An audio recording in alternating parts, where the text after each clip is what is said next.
अस्सलाम वालेकुम।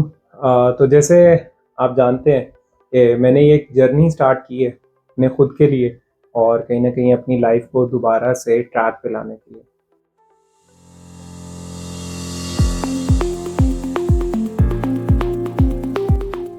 तो उसके लिए मैंने बहुत सारे स्टेप्स लेना शुरू कर दिए और बहुत सारी जो है वो वे फॉरवर्ड मैंने फाइंड आउट कर लिए हैं। तो सबसे पहली चीज़ जो मैंने की है the most important one that is peace, to bring peace in my life. तो सबसे पहला काम ये ज़रूर करें कि पीस को कोशिश करें कि अपना रीज़न बनाएँ कि आप वो चाहते हैं लाइफ में। और इस चीज़ को अचीव करने के लिए मैंने क्या किया, क्योंकि मेरे पास भी पीस की काफ़ी ज़्यादा कमी, सुकून बिल्कुल ख़त्म हो चुका था, क्योंकि सारी चीज़ें मीनिंगलेस हो जाती है जब आप किसी ऐसे फेज़ से गुज़रते हैं जहाँ पर आपको लगता है कि आपका सब कुछ पीछे रह गया, तो फिर ऐसा होता है कि आपका सुकून सबसे पहले जाता है। तो इसको रीगेन मैंने कैसे किया सबसे पहले और ये सारी चीज़ें मैं इस तरह से कर पा रहा हूँ कि मैं आपको एक चीज़ यहाँ पर सबसे पहले बताना चाहता हूँ। मैं टीचर हूँ और जो कुछ भी कहूँगा वो थ्रू एक्सपीरियंस कहूँगा। यानी एक टीचर जो होता है उसके पास एक्सपीरियंस होता है। तो उस एक्सपीरियंस की बिना पर मैं ये सारी चीज़ें कह रहा हूँ, क्योंकि मैंने बहुत सारी साइकिस के साथ काम किया है, बहुत सारी साइकिस को एक साथ एक जगह पे इकट्ठे बैठे देखा है और उनसे बातें की हैं, तो मैंने बहुत सारी चीज़ें लर्न की हैं उनसे। और यहाँ पर भी कुछ ऐसा ही है कि मैंने सबसे पहला काम जो किया वो ये है कि मैं उन लोगों में रहना शुरू किया मैंने जो मुझे अंडरस्टैंड करें। यहाँ पर मैं एक इम्पॉर्टेंट चीज़ आपको बताना चाहूँगा कि यार please don't back someone to understand you. किसी के मिन्नतें तरले करने की ज़रूरत नहीं है कि वो आपको अंडरस्टैंड करे। लाइफ में जब आप ये करेंगे तो आपको कहीं न कहीं सुकून की कमी फ़ील होना शुरू हो जाएगी। उन लोगों में रहें जो आपको अंडरस्टैंड करते हैं, और जो लोग आपको अंडरस्टैंड नहीं करते, please let them live their life. आप उनको उनकी ज़िंदगी जीने दें, उनको कंफर्टेबल रहने दें। तो मैं भी शायद कुछ गलतियाँ कर रहा था, मैं चाहता था कि मुझे लोग समझें, बट हर किसी के बस की बात नहीं है कि वो आपको समझ सके। तो उसे जाने देना चाहिए और हर उस इंसान को आपकी लाइफ से आपको थोड़ा-सा डिटैच करना है, जो आपको समझता नहीं है। क्योंकि आपका अपना पीस बहुत ज़रूरी है, कुछ भी अचीव करने के लिए, लाइफ में कुछ भी अच्छा करने के लिए। तो ये चीज़ मैंने सबसे पहले की, नंबर 1।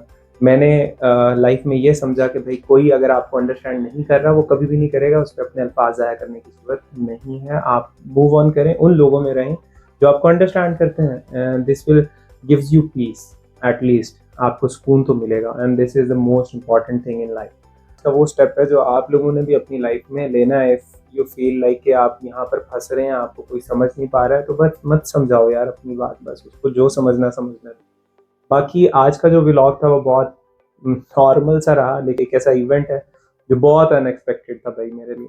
तो दिन की शुरुआत तो नॉर्मल रही। अस्सलाम वालेकुम, वेलकम बैक। और अभी मैं जो है वो जाने लगा हूँ नाश्ते के लिए, क्योंकि मैं रेस्ट करके उठ चुका था और भूख लगी हुई है इस टाइम। और अभी मैं जाऊँगा, नाश्ता करूँगा और उसके बाद वैसे ही जुम्मे का टाइम हो जाना है, तो जुम्मा पढ़ेंगे। और उसके बाद देखते हैं, आज का कुछ प्लान करते हैं। वैसे आज सच कोई प्लान तो नहीं है आज। और इस तरह से फिर जब मैंने अपना दिन शुरू कर लिया, उसके बाद सिंपली मैं घर पे आया, मैंने कुछ अपना देखा कि मैं अब क्या करने वाला हूँ। तो सबसे पहली चीज़, मुझे एक ऐसी जगह चाहिए थी जहाँ पर मैं अपनी अकेडमी फिर से शुरू करूँ, और वो मुझे देखने जानी थी। तो मैंने दोस्त को कॉल की, मैंने कहा कि चलते हैं हम लोग कोई जगह देखते हैं जहाँ पर यार मैं अपनी अकेडमी शुरू कर सकूँ। हम लोगों ने प्लान किया, मैं घर से निकला स्कूटी लेके, और यहाँ होता है सबसे अनएक्सपेक्टेड मामलात मेरे साथ। अनएक्सपेक्टेड क्यों है कि कभी ऐसा नहीं हुआ, पहली दफ़ा ये चीज़ हुई है।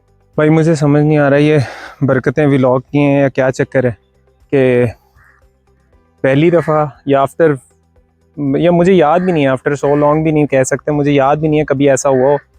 आज मैं घर से निकला हूँ कि मैं जाके अपना कोई जगह देखता हूँ अपने सेटअप के लिए, अपने मामलात को आगे चलाने के लिए, और उसी के लिए जा रहा था। दोस्त के पास जाना था, दोस्त को लेके फिर आगे हमने उधर जाना था। लेकिन एमपी वालों ने रास्ते में रोका है, और मेरे पास उस टाइम पे गाड़ी के जो इनवॉइस थी उसकी पिक्चर थी। वो कह रहे थे नहीं, आपके पास फिज़िकली क्यों नहीं है, इस बात पे सिर्फ कि मेरे पास फिज़िकली वो कागज़ क्यों नहीं है, उन्होंने वो स्कूटी है वो बंद कर ली और कहते हैं ये जी हम अभी लेके जाएंगे, और वो ले गए। तो मैं वहीं खड़ा रहा काफ़ी देर, उस्मान को कॉल करता रहा, वो पता नहीं कहाँ बिजी था, क्या कर रहा था क्या नहीं। वो मेरे मैसेजेस पे ये कह रहा है आजा आजा, क्योंकि मैंने उसे कहा था मैं आ रहा हूँ। वो ये नहीं चेक कर रहा कि भाई मैं इधर फंसा हुआ हूँ, मैं उसको मैसेजेस कर रहा हूँ कि भाई तूने आना है।